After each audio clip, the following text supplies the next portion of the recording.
Ես կանխատեսում եմ, որ այս քննարկումից հետո նաև հետևյալ մի արձագանքն լինելու, որ պետական պաշտոնյաների աշխատավարձերը, պարգևատրումները եւ այլն, ես այսօր առավոտ հատուկ հանել եմ այս քննարկումից առաջ, խնդրել եմ ֆինանսների նախարարությունը տա տեղեկատվություն եւ երբ որ ես խոսում եմ 238 միլիարդ աշխատավարձի մասին, ուրեմն պիտի ասեմ, որ պետական կառավարման համակարգի աշխատավարձերը այդ ամեն ինչի մեջ փոքր են 5%-ից։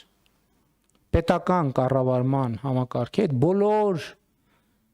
մեծադղիրդ պարգևատրումները եւ այլն։ Եվ ելի եմ ասում, եթե օրինակ ամբողջ պետական այդ շարժումները որ կան, որ պարգևատրում մի ստացեք, թոշակները բարձրացրեք, եթե օրինակ 2025 թվականի ապրիլին ամբողջ պետական համակարգը չստանար աշխատավարձ, 0 աշխատավարձ ստանար, ապրիլին թոշակները հնարավոր կլիներ բարձրացնել 1400 քանի դրամով։ Պատկերացնում եք, ամբողջ պետական համակարգ, դատարաններով, դատախազությունով, պետական նախարարություններով եւ այլն, բոլորը ոչ մեկ 0 աշխատավարձ, բայց այդտեղ կա մի նրբություն։ Այդ աշխատավարձ, այդ թոշակը, որը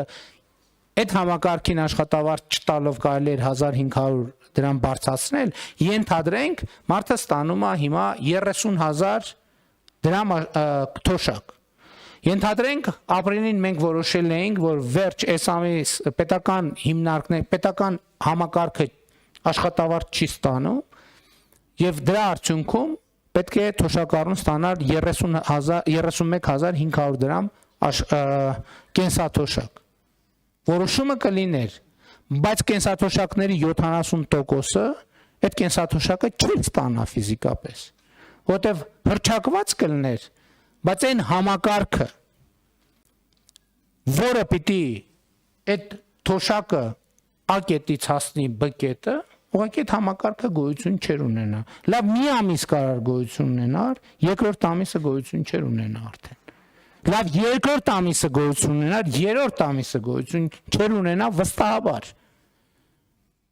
Որովհետև ոչ մեկ չէր համաձայնվի առանց աշխատավարձի աշխատել։ Եթե համաձայնվեին առանց աշխատավարձի աշխատել, ուրեմն մի բան են չի։ Ուրեմն ժողովուրդը պետք է մտածեր։ Թույլ տալիս է, որ իրանք առանց աշխատավարձի աշխատեն, թե թույլ չի տալիս։ Հարգելի գործընկերներ, շնորհակալ եմ ձեր ուշադրության համար եւ մաղթում եմ մեզ, ձեզ 2024 թվականի պետական բյուջեի կատարման հաշվետվության հաջող եւ արդյունավետ քննարկումներ, որոնց արդյունքում այդ քննարկումների արդյունքն էլ պետք է ի վերջո մենք ուրվագծենք, թե ինչ արդյունք ենք ուզում ունենալ։ Մենք ուզում ենք ունենալ ավելի լավ պատկերացումներ, ինչպես կարող ենք ունենալ ավելի շատ եկամուտներ պետական բյուջե եւ ինչպես կարող ենք մեր ծախսերը դարձնել առավել արդյունավետ, առավել հասցեական, որպեսզի այդ ծախսերը առավել